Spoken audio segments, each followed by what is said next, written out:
Have you ever noticed how some people just struggle to make friends? Like no matter where they go or what they do? In today's Explainer, we're diving deep into the hidden psychological iceberg of social isolation.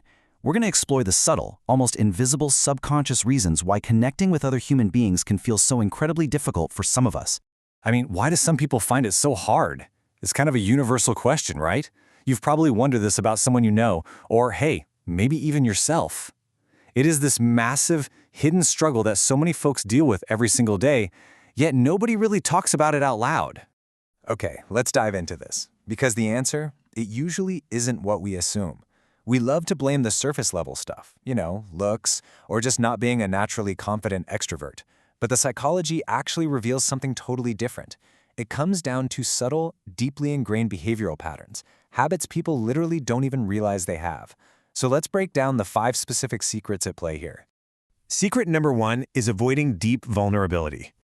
See, friendships fundamentally require openness. But some folks, they build a massive fortress. They keep their inner thoughts, their real feelings, and even tiny everyday personal details completely locked down. I'm talking about refusing to even share what they actually did over the weekend. And when you don't offer up that little bit of vulnerability, it becomes almost impossible for anyone to connect with you on an emotional level. And that guardedness leads to a pretty tragic outcome. As our source points out, conversations stay surface level and real friendships never form. When you strip the genuine human feelings out of an interaction, the depth just vanishes. Poof, gone. And without that depth, the connection is going to fade out long before it ever solidifies. All right, moving on to secret number 2, the overthinking trap. This one is exhausting. It's that habit of obsessively replaying conversations hours or even days after they happen. The brain just starts firing off these rapid-fire panic questions, like, wait, did I say something wrong? Or did they judge me? Was that joke just way too awkward? It's an endless mental loop. And this kind of intense overthinking creates a massive wave of mounting anxiety. Before you know it, just the mere thought of future interactions starts to feel incredibly stressful. And here's the real-world fallout of all that internal panic. All that high-stress overthinking directly fuels the urge to just bail, to avoid social situations altogether. It's so much easier to stay home and isolate to escape the stress, right? But doing that severely limits any actual opportunities to build meaningful friendships. That brings us to secret number 3, passively waiting for others. This is a hugely common behavioral blocker. It's passive social behavior. Basically, constantly expecting everyone else to initiate the conversations, to make the weekend plans, or to drive the connection forward. So the crucial point is this: real friendships absolutely require mutual effort. If you are always waiting for the other person to send that first text, well, absolutely nothing happens. The potential connection just starves before it even gets off the ground.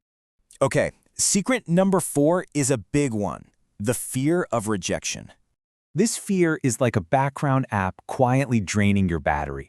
It controls behavior without you even noticing. Instead of taking those tiny necessary social risks, people play it completely safe. They don't reach out.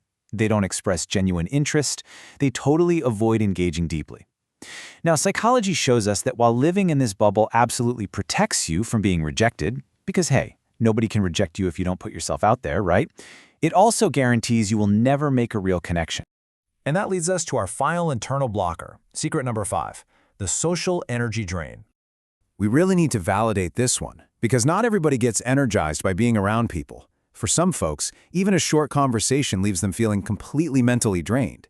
And because they feel that exhaustion, they naturally start to limit their interactions, or they keep them super brief just to protect their peace. Let's see how this builds into an unfortunate pipeline.